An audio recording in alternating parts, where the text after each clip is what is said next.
아, 오늘날 우리는 낙심할 만한 많은 일들을 경험하면서 살아가고 있습니다. 그러한 여러 일들은 우리 인생살이를 더욱 버겁게 하는 일들입니다. 지금 코로나 같은 사태, 정말 힘들고 어려운 인생살이를 더 힘들고 고통스럽게 살아가게 하는 하나의 모습들입니다. 거기에다가 금년에는 왜 이렇게 연이어서 태풍이 올라오는지 하나하나가 다 걱정거리가 아닐 수 없습니다. 그것만이 아닙니다. 지금 사회의 질서를 보면 그 어느 때보다도 더 혼란스럽고 우리가 어디에서 마음을 안식할 수 있을지, 마음을 내려놓을 수 있을지 그러한 곳이 없습니다. 행복하고 안전하고 평안하고 쉼을 얻을 수 있는 그런 곳이 없어 보일 정도입니다. 정말 더 가슴 아픈 것은 무엇이냐면 코로나와 관련해서 교회가 더욱더 어려운 현실 가운데 처해져 가고 있다는 것입니다. 대구에서 코로나 집단 감염이 된 그런 모 교회의 이야기가 있습니다. 저도 어떤 경우에 있어서 교회가 왜 정당한 명분도 없는 정치 행위에 집단적으로 이렇게 동참해야 되는가? 그리고 방역 수칙도 좀 잘 좀 지키지 하는 그런 원망스러운 생각도 할 때가 있었습니다. 여러분, 제가 여기서 왜 정당한 명분도 없는 정치 행위라고 이렇게 표현을 했냐면, 여러분, 우리가 정부에 대해서 어떤 생각을 내어놓고 주장하고 그리고 그것을 가지고 계속 목소리를 높이는 것은 있을 수 있는 일입니다. 그러나 그 정광훈 목사님을 중심으로 하는 그러한 집회는 사실 지금 정권을 탄핵하고 하야시켜야 되고 하는 그러한 일들을 외치는데, 사실 지금 입장에서는 제가 볼 땐 명분이 없는 정치 행위에 불과하다라고 생각됩니다. 제가 지금 이 시간에 정치에 대해서 말하고 싶은 것은 아닙니다. 저는 박근혜 대통령이 탄핵되었을 때에도 저렇게까지 가면은 안 된다라는 생각을 했습니다. 대통령들이 탄핵을 당하는 나라, 그건 정말 우리에게 고통스러운 하나의 짐입니다. 여러 가지 과정 속에서 질서들을 세워가고 회복하고 본질을 회복하여서 더 건강한 모습을 세워가는 것은 바람직합니다. 그러나 이러한 모든 모습들이 오히려 더 질서를 잃어버리게 하고 혼란스럽게 하는 일들이 생겨나서는 안 된다는 것이죠. 그러니까 지금 과거에도 그렇고 근자에 있는 정권들은 사실 독재 정권은 아닙니다. 우리 국민들이 한 사람 한 사람 투표하여서 세운 정부입니다. 지금 정부가 정말 못마땅할 수 있습니다. 그러나 그 못마땅함을 또 인내하면서, 그렇다고 저항하거나 아니면 목소리를 높이지 말아야 된다라고 하는 말씀을 드리는 것이 아닙니다. 그럼에도 불구하고 우리가 선이 있어야 된다라고 하는 것이죠. 그런 차원에서 진짜 이 정부가 마음에 들지 않는 모습들이 있다면 투표 행위를 통해서 정권을 교체하고 하는 일들이 우리에게 있는 법적인 방식입니다. 이러한 측면에서 제가 정당한 명분 없는 정치 행위라고 이렇게 표현을 한 것입니다. 사랑하는 성도 여러분, 사랑제일교회와 제일교회 문제도 마찬가지입니다. 저는 그 교회가 순수 신앙 공동체의 성격을 잃어버렸다라고 말씀드리는 것이죠. 교회가 정치 집단화된 것, 신앙의 고백으로 모인 사람들보다는 동일한 정치 이념으로 모인 사람들, 그러한 상황인데 이것이 이제 마치 교회가 그러한 태도를 취하고 있는 것처럼 비춰지는 그 현실도 참으로 안타까움이 있습니다.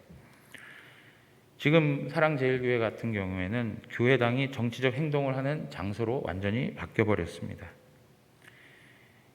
이러한 일들로 이러한 과정 속에 코로나가 더 전염되고 확산되고 하는 문제들 속에서 점점 사회는 교회를 비난하고 욕하는 현실이 되어버렸습니다.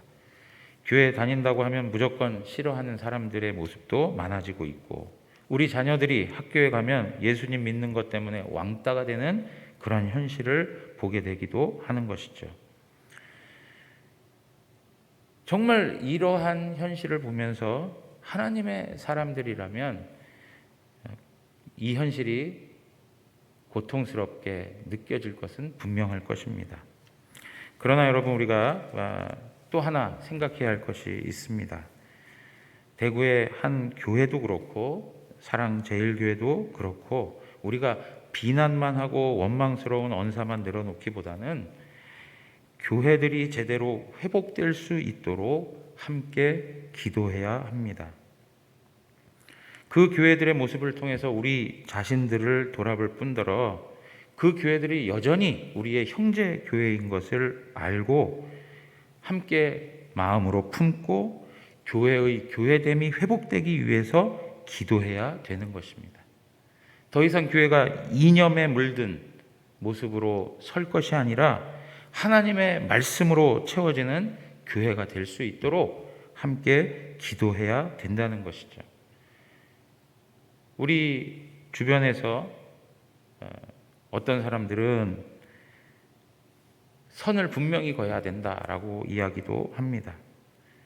그러나 우리와는 완전히 다른 사람들입니다라고 선을 긋고 잘라내고 하는 게 능사가 아니라 정말 우리가 같은 마음을 품고 우리 전체 한국 교회가 하나님의 교회답게 회복될 수 있도록 기도해야 한다는 것입니다. 여러분, 오늘 우리가 이렇게 온라인으로 예배하고 있는데요.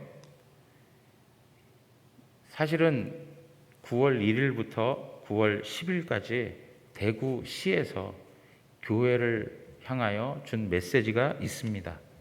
그것은 집합 금지 명령이었습니다. 저와 당회는 이 문제를 놓고 상당히 많은 고민을 했습니다. 그럼에도 불구하고 여러 가지 이유가 있어서 사실 저희는 조용히 하나님 앞에 예배를 멈추지 않고 진행할 생각을 갖고 있었습니다. 거기에는 여러 가지 이유가 있는데 이 시간을 통해서 다 말씀드리기가 참 어렵습니다. 대구시가 하는 방역 대책의 효과가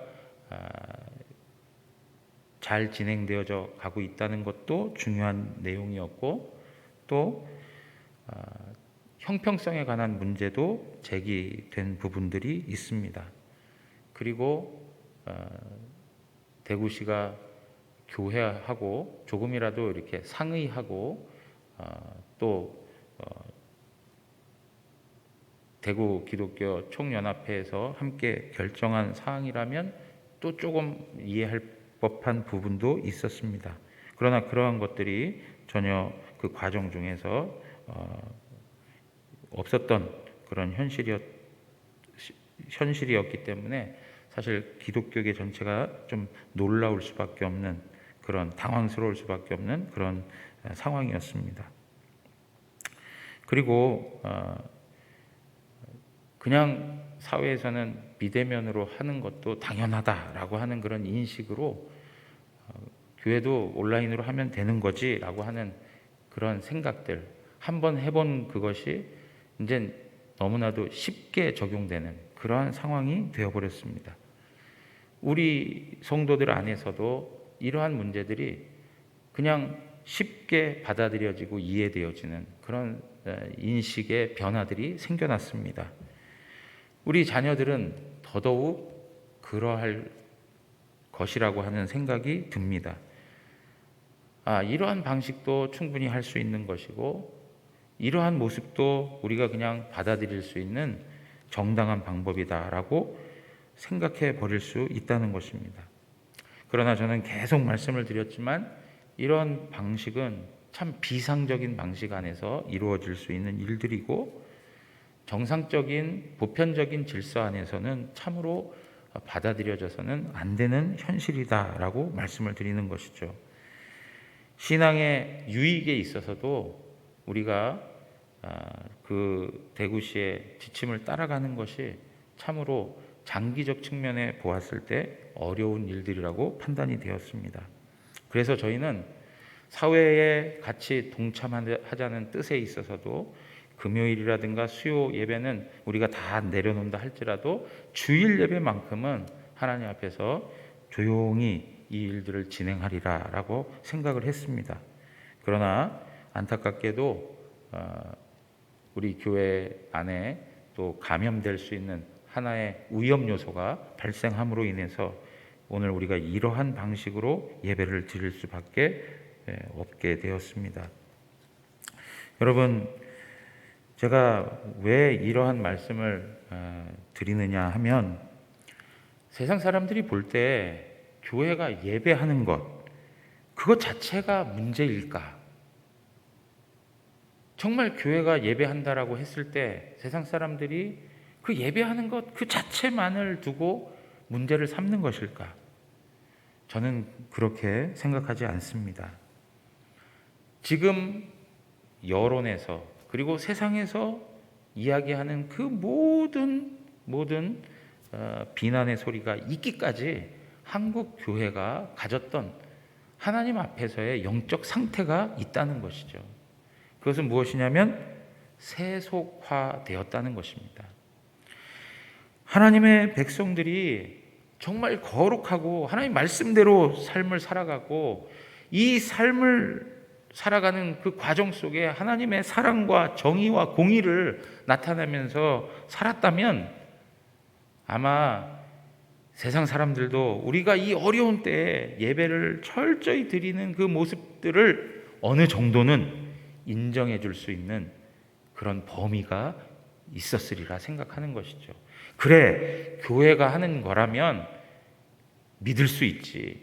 그래, 교회가 저렇게 예배를 드려야 되는 거라면 그만한 이유가 있겠지 라고 하는 그러한 목소리는 전혀 들을 수가 없고, 역시나 그 이전에 하나님 앞에서 또 이 세상 앞에서 가졌던 우리의 모습에 대해서 재확인시켜주는 모양이 되어버린, 그러니까 지금의 문제는 지금 이 코로나 시대에 들어와서 우리가 예배한다는 것에 대한 문제가 아니라 우리의 일반적 삶에 있어서 교회 혹은 성도들의 신앙적인 태도, 정신, 그리고 그 영적 상태에 대한 문제가 다 관련이 되어 있는 것이라는 겁니다.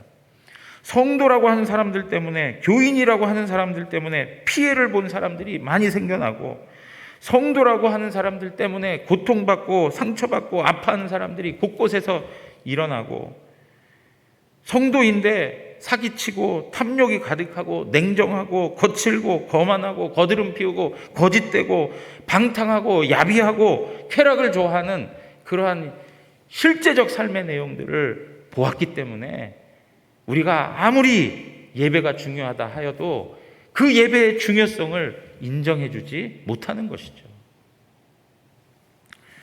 사랑하는 성도 여러분, 우리가 정말 이러한 때에 하나님 앞에서 교회 다음으로 나아갈 수 있는 길이 무엇일까요? 그것은 성도된 우리 한 사람 한 사람이 하나님의 말씀으로 채워지고 하나님의 말씀을 다스림받고 거룩한 하나님의 사람으로서 회복되어져 가는 것입니다. 우리의 이러한 현실 속에서도 하나님의 말씀을 부여잡고 말씀대로 살아가는 성도들을 생각하면 하나님께서 참 기뻐하실 것이고, 그리고 그 성도들의 모습을 보면 목사인 저에게도 감사함이 참 많습니다. 오늘 이러한 현실 속에 저희 대구 영안교회는 설립 40주년을 맞이했습니다. 이러한 분위기 속에서 이 시대를 살아가야 하는 우리 대구 영안교회 위에 우리 주님께서 오늘 말씀을 통해서 우리에게 위로해 주십니다.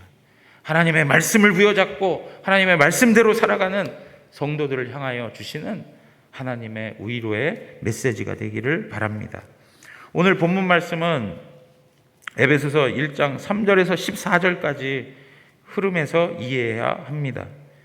사도 바울은 하나님께서 신령한 복을 주시겠다고 합니다. 여러분 3절에 한번 보시죠. 찬송하리로다 하나님 곧 우리 주 예수 그리스도의 아버지께서 그리스도 안에서 하늘에 속한 모든 신령한 복을 우리에게 주시되라고 말씀하고 있습니다. 여러분, 이 신령한 복은 무엇이냐면 구원의 은혜입니다. 이 구원의 은혜를 주시고자 하나님께서 계획하시고, 성부 하나님께서 계획하시고, 성자 하나님께서 그 구원을 이루시고, 성령 하나님께서 그 구원을 보증해 주신다라고 하는 것이 3절에서부터 14절까지의 내용인 것입니다. 그래서 그 내용 가운데 가장 중요한 단어들이 있다면 하나님의 선택, 예수 그리스도의 구속, 성령님의 보증이라고 하는 단어들입니다. 사랑하는 성도 여러분, 이렇게 하나님께서 선택하고 구속하시고 보증하셔서 세우신 게 무엇이냐? 하나님의 교회입니다. 하나님의 목적이 무엇이냐? 하나님의 교회를 통해서, 그리스도 안에 있는 하나님의 교회를 통해서 하늘과 땅을 통일되게 하시는 것이 바로 하나님의 목적입니다. 10절에 가서 한번 보시죠. 하늘에 있는 것이나 땅에 있는 것이 다 그리스도 안에서 통일되게 하려 하심이라. 하나님께서는 모든 만물을 교회를 통해서 통일되게 하시려고 한다라고 말씀하고 있습니다. 하나님의 나라를 온전히 세우기를 원하시는 것이죠. 하나님의 나라를 세워가기 위해서 하나님의 교회를 부르시고, 그 교회를 통해서 하나님께서는 하나님의 구원 역사를 이루어 가시는 것입니다. 여러분, 이사야 11장 6절에서 10절에 있는 말씀을 보시면, 그때의 이리가 어린 양과 함께 살며 표범이 어린 염소와 함께 누우며 송아지와 어린 사자와 살찐 짐승이 함께 있어 어린아이에게 끌리며 암소와 곰이 함께 먹으며 그것들의 새끼가 함께 엎드려 사자가 소처럼 풀을 먹을 것이며 젖먹는 아이가 독사의 구멍에서 장난하며 젖된 어린아이가 독사의 굴에 손을 넣을 것이라. 내 거룩한 산 모든 곳에서 해됨도 없고 상함도 없을 것이니 이는 물이 바다를 덮음같이 여호와를 아는 지식이 세상에 충만할 것임이니라. 그날에 이새의 뿌리에서 한 싹이 나서 만민의 기치로 설 것이요 열방이 그에게로 돌아오리니 그가 거한 곳이 영화로우리라. 아멘. 여러분, 이 말씀이 무엇입니까? 구약에서 하나님의 교회를 통해서 하나님이 이루실 하나님의 나라에 대한 모습을 설명해 주고 있습니다. 여기에 보면 그 특징이 무엇입니까? 서로 대적하던 모습들이 다 사라지고 하나님이 만든 질서를 회복하는 거예요. 그래서 모든 것이 다 하나 되게 하는 거예요. 여기 통일되게 한다라고 하는 말은 하나 되게 한다라고 하는 말하고 똑같은 말이에요. 그리스도 안에서 하나님의 교회를 통해서 이 모든 만물을 하나 되게 하시겠다라고 하는 것이죠. 하나님의 통일되게 하시는 이 역사가 그리스도 안에 있는 성도들을 통해서 하나님의 교회를 통해서 이루어져 가고 있다는 것을 말씀해 주고 있습니다. 사랑하는 성도 여러분, 서로 상대하지 아니하였던 대상들이 예수 그리스도 안에서 하나가 된다라고 하는 말씀을 성경은 계속 설명해 주고 있어요. 한 예가 무엇입니까? 유대인이 이방인과 하나가 되었습니다. 그 초대교회 당시에 상전과 주인과 종이 하나가 되었습니다. 가난한 자와 부한 자가 한 형제 자매로 하나가 되었습니다. 심지어는 원수까지라도 하나가 될 수 있다고 말씀하고 있습니다. 이러한 일들이 그리스도 예수 안에서 하나님의 교회를 통해서 이루어져 가고 있다는 것이죠. 완전한 통일이 이루어지지는 않았습니다. 그러나 하나님께서 통일되게 행하고 계십니다.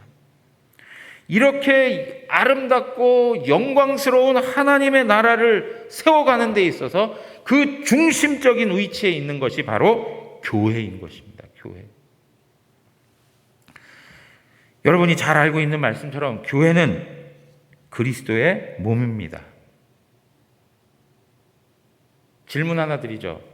다 아는 이야기지만 그러면 교회의 머리는 누구이십니까? 각 가정에서 우리 자녀들에게 한번 물어보세요.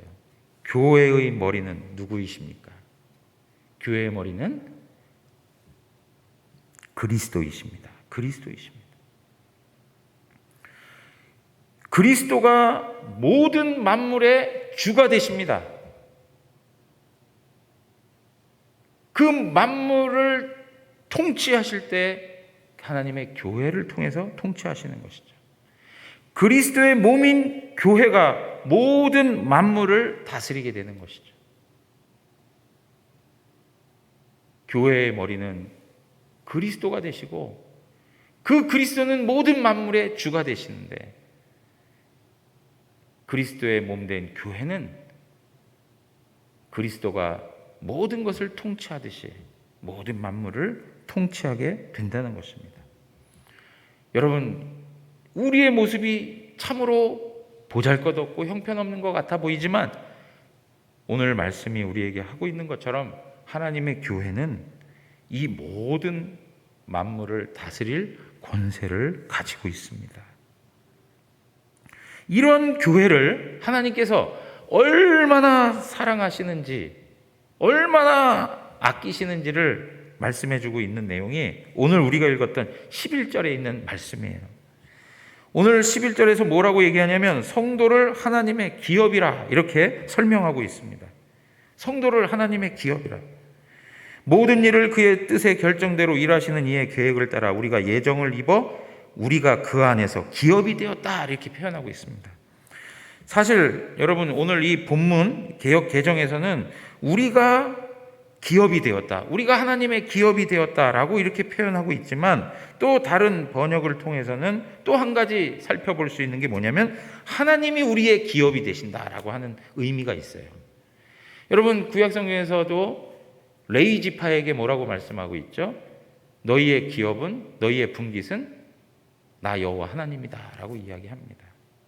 여호와 자신이 우리의 기업이 되신다라고 말씀하고 있어요. 그런 의미도 오늘 이 말씀 속에서는 담겨 있습니다. 그러나 오늘 우리가 살펴볼 수 있는, 보기 원하는 측면은 우리가 하나님의 기업이 된다는 거예요. 우리가 하나님의 기업이 된다. 여러분 오늘 이 말씀 속에 나오는 이 기업이라고 하는 말, 기업이라고 하는 말을 사전적 의미로 그냥 살펴보니까 사업이나 재산을 의미합니다. 여러분 이스라엘 백성들에게 있어서는 땅은 기업이었습니다. 그 사람들은 그 기업을 소중히 여겼습니다. 그래서 대를 이어서 자손들에게 넘겨주었습니다. 너무나도 중요한 것이었죠. 그리고 자신이 그 기업을 잃어버렸다 하더라도 희년이 되면 그것을 다시금 돌려받을 수 있는 그러한 제도적인 방식들이 있었습니다.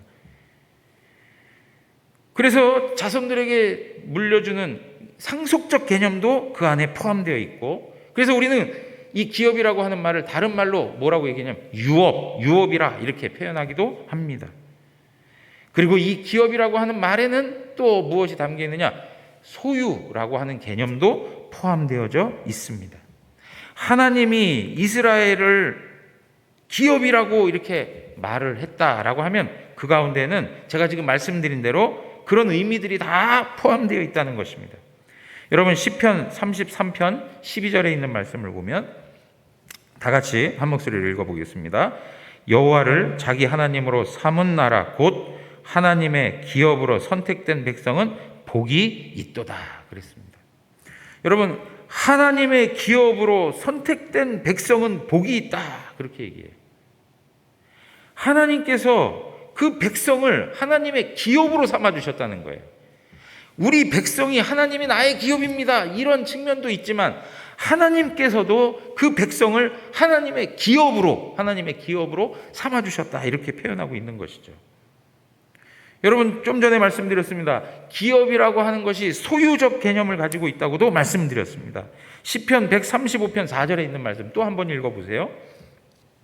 여호와께서 자기를 위하여 야곱 곧 이스라엘을 자기의 특별한 소유로 택하셨음이로다. 이스라엘을 하나님의 특별한 소유로 택하셨다는 거예요. 특별한 소유로 택하셨다는 거예요. 하나님의 기업으로 택하셨다는 거예요. 그런데요, 여기에 특별한 소유로 택하셨다고 하는 이 내용을 새 번역 성경에서 뭐라고 얘기하느냐 하면 가장 소중한 보물로 택하셨다 이렇게 표현하고 있어요. 자기의 특별한 소유 이렇게 표현하지 않고 가장 소중한 보물로 택하셨다 이렇게 표현하고 있어요. 그러니까 하나님의 교회는 기업인데 그 기업은 소유의 개념을 가지고 있고 그 소유는 가장 소중하고 특별한 보물이라고 하는 것으로 설명될 수 있다는 것이죠. 여러분 왜 하나님 편에서 하나님의 교회가 그렇게 소중하고 특별한 보물이 될 수 있을까요? 왜 그렇게 하나님의 소유가 되고 그렇게 특별하고 그렇게 소중하고 그런 보물이라고 말할 수 있을까? 그것은 오늘 말씀 속에 답이 있습니다. 그리스도 안에서 우리가 기업이 되었다는 거예요. 그리스도 안에서. 그 안에서 오늘 본문의 말씀 보면 그 안에서 기업이 되었다라고 얘기해요. 그 안이라고 하는 것은 바로 그리스도 안에서 기업이 된 거예요. 예수 그리스도를 통해서 우리가 기업이 되었다는 거예요. 어떻게 되었다는 것입니까? 고린도전서 6장 19절에서 20절에 있는 말씀을 보면 너희 몸은 너희가 하나님께로부터 받은 바 너희 가운데 계신 성령의 전인 줄 알지 못하느냐? 너희는 너희 자신의 것이 아니라 값으로 산 것이 되었으니 그런즉 너희 몸으로 하나님께 영광을 돌리라. 여러분 값으로 산 것이 되었다는 거예요. 그것이 중요한 거예요. 값으로 산 것이 되었기 때문에 그렇게 특별하고 소중한 보물이 되는 거예요. 그런데 어떠한 값을 주고 샀느냐? 사도행전 20장 28절에 보면 에베소 장로들에게 사도 바울이 부탁하는 말씀이 나오는데요.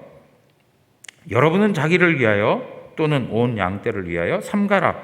성령이 그들 가운데 여러분을 감독자로 삼고 하나님이 자기 피로 사신 교회를 보살피게 하셨느니라.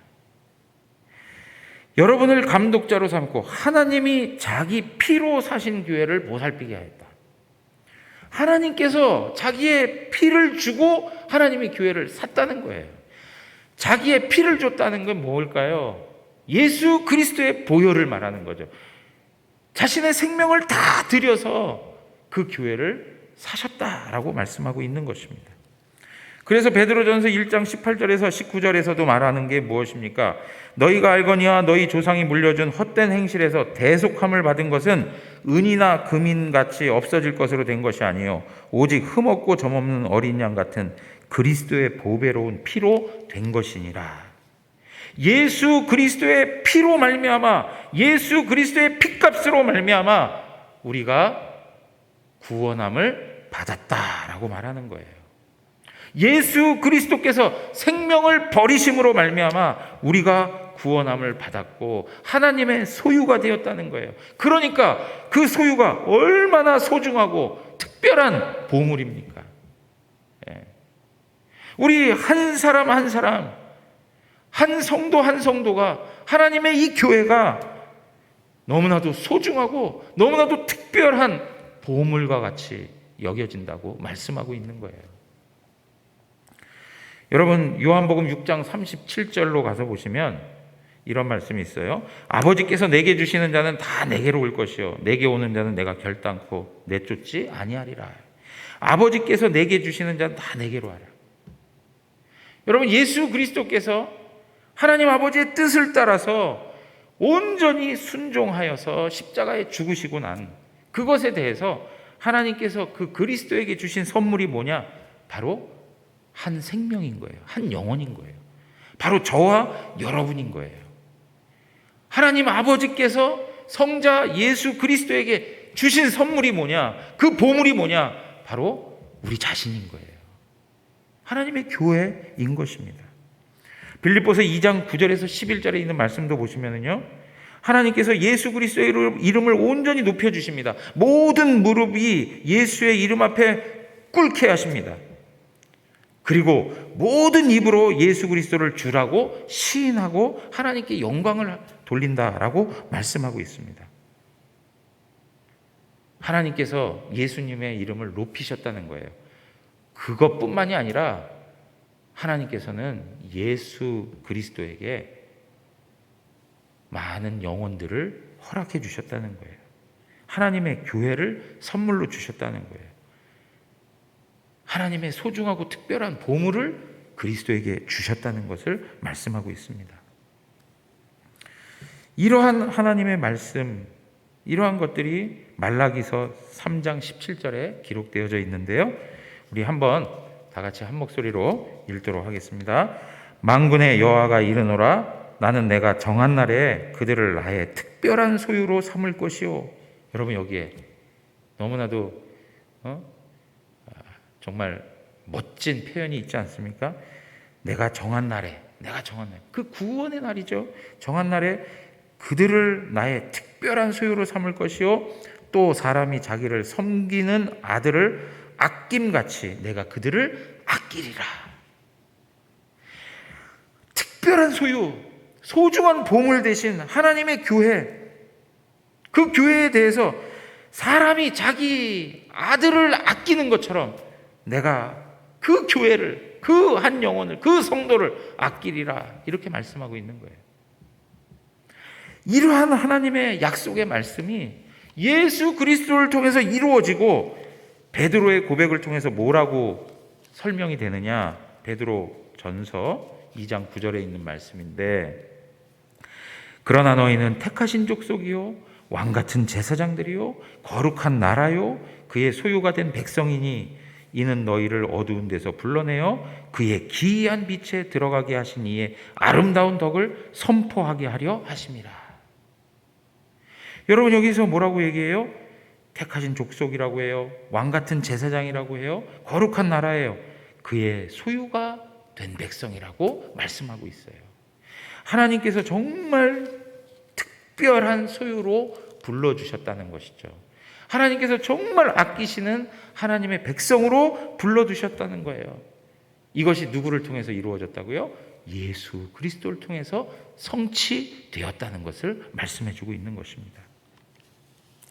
사랑하는 성도 여러분, 우리는 이 세상에서 오해되는 일들로 인해서 또는 하나님의 말씀을 분명히 지키고 그 말씀에 따라 살아간다는 그 거룩함 때문에 때로는 핍박을 받을 수도 있고 비난을 받을 수도 있고 많은 사람들의 문매를 맞을 수도 있습니다.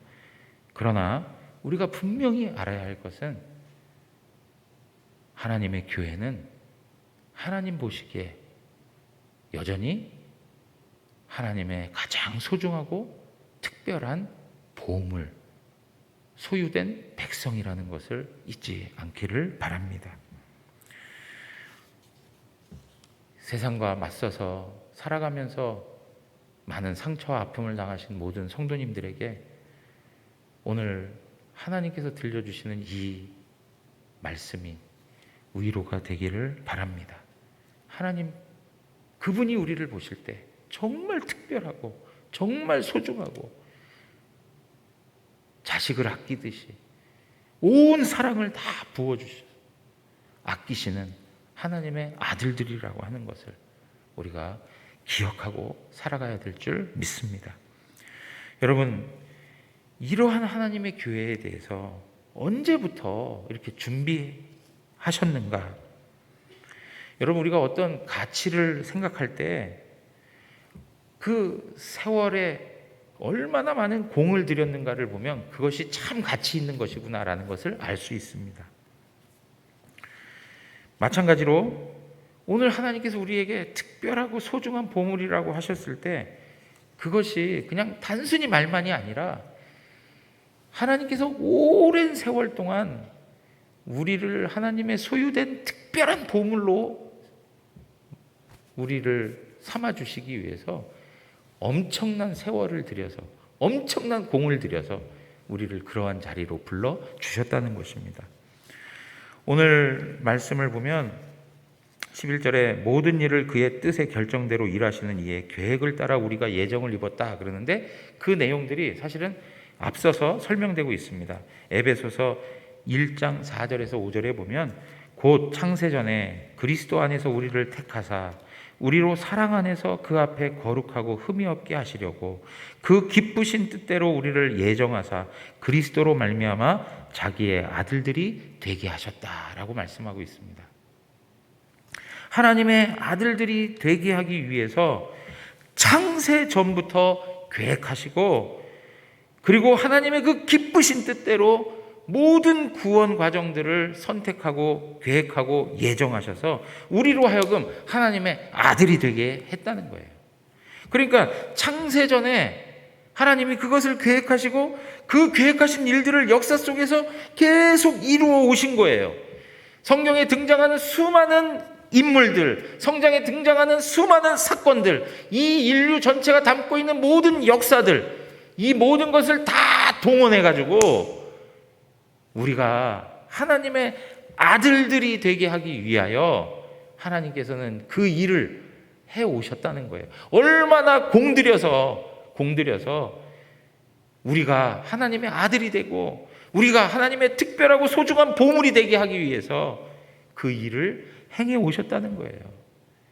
사랑하는 성도 여러분, 그냥 우리가 가지고 있는 이 구원의 은혜, 하나님 자녀라고 하는 이것은요, 그냥 너무나도 값싼 것이 아니에요. 우리가 받을 때 너무나도 값싸게 받은 것 같이 보여지지만 하나님 편에서 보면 엄청난 공을 들여서 그 모든 역사를 동원하고 모든 피조 세계의 역사를 다 끌어들여가지고 우리 한 사람을 하나님의 특별한 사랑을 받는 하나님의 소유된 백성으로 인도해 주셨다는 것입니다. 사랑하는 성도 여러분, 오늘 이러한 말씀을 마음 가운데 잘 새기고 하나님의 교회가 어떠한 권세를 가지고 있는가, 어떠한 영광을 가지고 있는가를 다시 한번 확인하는 시간이 되기를 바랍니다. 그렇다면 이렇게 하나님의 보물이요, 하나님의 기업으로, 하나님의 소유된 백성으로 특별한 사랑을 받는 하나님의 교회가 어떻게 해야 되는가? 제가 서두에서 말씀드린 것처럼 그 하나님의 특별한 사랑을 받는 교회답게 하나님의 하나님 되심을 드러내고 하나님의 영광을 나타내는 모습으로 살아가야 한다는 것입니다. 오늘 우리가 읽은 에베소서 1장 11절에 있는 말씀을 보면 그 안에서라고, 예수 안에서. 그 말은 무엇입니까? 우리가 예수 안에 거하고 예수님이 우리 안에 거하시는, 그래서 예수 그리스도와 우리가 연합되었다는 것을 말씀하고 있어요. 고린도전서 6장 17절에 보면 주와 합하는 자는 한 영이니라 그렇게 말씀하고 있어요. 주님과 합하는 자는 한 영이니라. 그리스도 안에, 그리스도가 내 안에, 그래서 내가 사는 것이 아니라 그리스도가 살아가는 것이 되어야 하는 것이죠. 여러분, 로마서 6장 3절에서 4절에 있는 말씀을 보면 무릇 그리스도 예수와 합하여 세례를 받은 우리는 그의 죽으심과 합하여 세례를 받는 줄 알지 못하느냐? 그러므로 우리가 그의 죽으심과 합하여 세례를 받음으로 그와 함께 장사가 되었나니 이는 아버지의 영광으로 말미암아 그리스도를 죽은 자 가운데에서 살리신과 같이 우리로 또한 새 생명 가운데에서 행하게 하려 하심이라 그랬어요. 여러분, 오늘 로마서 6장 3절 4절에서 말씀하고 있는 바가 뭐예요? 세례의 의미를 두고 있어요. 세례는 무엇입니까? 그리스도와 내가 하나가 된 거예요. 그리스도가 십자가에 죽으실 때 내 육체의 정욕과 이생의 자랑과 안목의 정욕도 죽어버리는 것이고, 내가 예수 그리스도가 다시 살아나시는 것처럼 내가 새 생명으로 살아나고 새 생명의 존재로서 삶을 살아가도록 우리를 일으켜 주셨다는 것을 말씀하고 있는 거예요. 사랑하는 성도 여러분, 이러한 방식이 되어서 그리스도와 내가 하나가 되어서 그리스도가 드러나는 삶을 살아가게 되는 것이죠. 그게 무엇입니까? 오늘 본문 12절에서 말씀하고 있는 말씀. 이는 우리가 그리스도 안에서 전부터 바라던 그의 영광에 찬송이 되게 하려 한다. 여러분, 하나님께서 우리를 특별한 기업이 되게 하시고 소중한 보물이 되게 하신 이유가 뭐냐? 하나님께 영광의 삶을 살게 하기 위해서 그런 거예요. 그런데 우리 신자들이 바로 이 부분을 놓치고 살아가고 있다는 거예요. 내가 그리스도와 함께 살아가고 있고 하나가 되어서 살아가고 있는데 그리스도는 나타나지 않고 육적인 나의 모습만 계속 나타나는 거예요. 어떤 이런 예배의 형식을 두고 얘기하는 게 아니라 우리가 어떠한 곳에 가든지 그리스도의 정신이 우리 가운데 있어야 되고 그리스도가 생각하는 것이 나의 생각이 되어야 되고,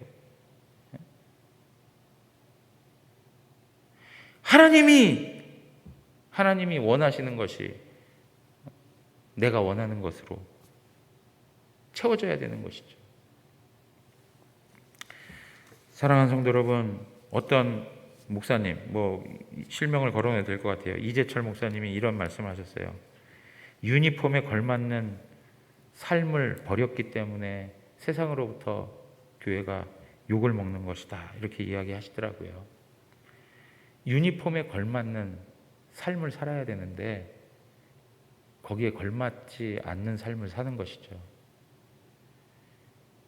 목사가 목사의 유니폼을 입고 있으면 목사답게 살아야 되는 거예요.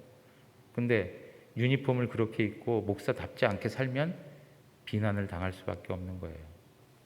의사가 하얀 가운을 입고 의사답게 살아야 되는데 의사가 의사답지 않게 의사의 본연의 정신을 다 잃어버리고 돈만 추구하는 사람이 되어버리면 비난을 받게 되는 거예요. 모든 사람들이 마찬가지입니다. 제복을 입고 살아가는 사람들이 다 마찬가지인 거예요. 그 제복은 그냥 형식으로 입는 것이 아니라 그가 가지고 있는 정체성을 설명해 주는 거예요. 사랑하는 성도 여러분, 우리가 예수 그리스도로 옷 입었습니다. 그러면 예수 그리스도답게 살아가야 되는 거예요. 예수 그리스도를 드러내면서 살아가야 되는 거예요. 그것이 되지 않으니까 비난을 당하는 거예요. 야곱이 요셉에게 입혔던 채색 옷을 하나님께서 우리에게 입혀주셨어요. 그런데 그 채색 옷을 입고 매일 진흙탕 속에서 살아간다면 그것은 비난받을 일인 거예요. 사랑하는 성도 여러분, 우리는 다 옷을 입고 있습니다.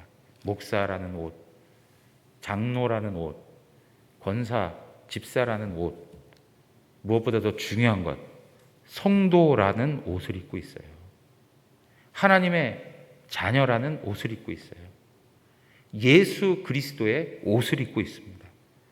우리가 그리스도가 하나 되어서 정말 하나님의 영광을 위해 살아가는 성도들이 되기를 바랍니다. 우리의 삶의 모습에서 내가 매일 만나는 사람들 속에서 하나님의 사람으로 살아가십시오. 그것이 바로 교회의 능력입니다. 우리 교회가 이 한국 교회가 그 거룩함을 회복해 갈 때 세상은 교회를 보면서 다시 한번 소망을 얻을 수 있을 것입니다. 사랑하는 성도 여러분, 우리 대구 영안교회가 지금까지 살아오면서 행해왔던 그 모든 일들을 하나님 앞에 감사하고 앞으로의 미래적 삶의 내용에 대해서 우리가 이러한 정신을 가지고 이 어두운 시대 속에서 빛으로 소금으로써 하나님의 거룩하심을 드러내며 살아갈 때 하나님의 교회의 아름다운 모습이 세상 가운데 드러나게 될 줄 믿습니다. 우리는 하나님의 가장 소중하고 특별한 보물입니다. 그것을 기억하시고 거기에 합당한 아름다운 삶을 통해서 하나님을 영화롭게 하는 복된 교회가 되시기를 주님의 이름으로 축원합니다. 우리 다 같이 일어나셔서 찬양하고 하나님 앞에 기도하고 축도하겠습니다.